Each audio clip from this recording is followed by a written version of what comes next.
শহরের কোলাহল থেকে মুক্তি পেতে সবুজের সমারোহে নিজেকে হারিয়ে ফেলার সুযোগ খুঁজছেন অনেকেই। সে সুযোগ করে দিতে পারে মৌলভীবাজারের চা বাগান সহ প্রাকৃতিক সৌন্দর্যমণ্ডিত পর্যটন গন্তব্যগুলো। ছুটির এই সময়ে পর্যটকদের স্বাগত জানাতে প্রস্তুত এসব পর্যটন কেন্দ্র।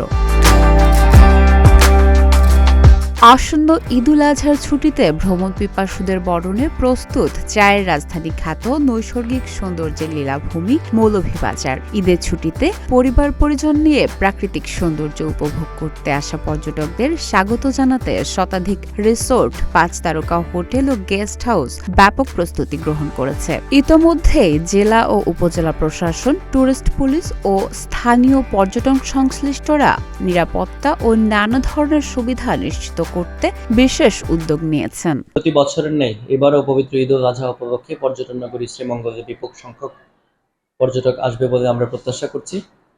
পর্যটক বরণ এবং শ্রীমঙ্গলের জনসাধারণের সার্বিক নিরাপত্তার স্বার্থে ইতিমধ্যেই অতিরিক্ত নিরাপত্তা ফোর্স মোতায়েন করার জন্য আমরা ব্যবস্থা নিয়েছি।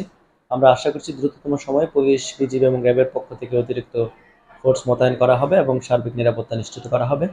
পাশাপাশি আমাদের শ্রীমঙ্গল পৌরসভা এলাকায় যানজট রোধে আমরা পৌরসভার পক্ষ থেকে 6 জন সার্বক্ষণিক ভলান্টিয়ার নিয়োগ করেছি, যারা বিভিন্ন গুরুত্বপূর্ণ পয়েন্টে তারা ট্রাফিক ম্যানেজমেন্টে পুলিশের সাথে কাজ করবেন। শ্রীমঙ্গল শহরকে পরিচ্ছন্ন রাখতে প্রায় 40 জন পরিচ্ছন্নতা কর্মী আগামী 3 দিন তারা পুরো শহর পরিচ্ছন্ন রাখবেন। টুরিস্ট পুলিশ শ্রীমঙ্গল জোন বরাবরই পর্যটকদের কাজ করে থাকে। এইবারে ঈদ উল আজহায় এর ব্যতিক্রম ঘটবে না। আমরা আমাদের সার্বিক প্রস্তুতি সম্পন্ন করেছি। ইতিমধ্যে আমাদের ঊর্ধ্বতন কর্তৃপক্ষের নির্দেশে সম্মানিত পর্যটকদের জন্য প্রত্যেকটা পর্যটন স্পট আমাদের নিরাপত্তা ব্যবস্থা জোরদার করা হয়েছে এবং আমরা উপজেলা প্রশাসনের সাথে ইতিমধ্যে মিটিং করেছি পর্যটকদের নিয়ে। এবং আপনারা জানেন আমাদের মৌলভীবাজারের মাননীয় সংসদ সদস্য মহোদয়, উনি অত্যন্ত পর্যটন বান্ধব এবং উনি পর্যটন নিয়ে আমাদেরকে একাধিকবার আমাদের সাথে মিটিং করেছেন, যাতে পর্যটকদের কোনো ধরনের অনাকাঙ্ক্ষিত বিভ্রান্তকর কোনো অবস্থা না পড়ে সেই দিকটা নজর রাখার জন্য আমাদেরকে উনি নির্দেশনা দিয়েছেন। সেই মোতাবেক আমরা কাজ করে যাচ্ছি এবং আমাদের প্রত্যেকটা পর্যটন স্পট আমাদের টহল থাকবে। ট্যুরিজম ভিলেজ খ্যাত শ্রীমঙ্গলের রাধানগর এলাকার প্রতিটি হোটেল, রিসোর্ট ও কটেজে পরিষ্কার পরিচ্ছন্নতা এবং সৌন্দর্যবর্ধন কার্যক্রম প্রায় শেষের পথে। নতুন করে সাজানো হয়েছে রেস্তোরাঁ ও ক্যাফেগুলো। চাইনিজ, থাই ও স্থানীয় ঐতিহ্যবাহী খাবারের মেনুতে যোগ হয়েছে নতুনত্ব। অনেক প্রতিষ্ঠান ঈদ উপলক্ষে সেবার উপর 10 থেকে 50% ছাড়ও ঘোষণা করেছে। 25 মে থেকে 31 মে পর্যন্ত টানা 7 দিনের ঈদ উল আজহার যে এবার ছুটিটি আছে, সেই ছুটিতে আমরা আশা করছি মৌলভীবাজার সহ শ্রীমঙ্গল এবং বিভিন্ন যে পর্যটন গন্তব্যগুলো আছে সেখানে উল্লেখযোগ্য সংখ্যক পর্যটক আগমন ঘটবে বলে আমরা ধারণা করছি।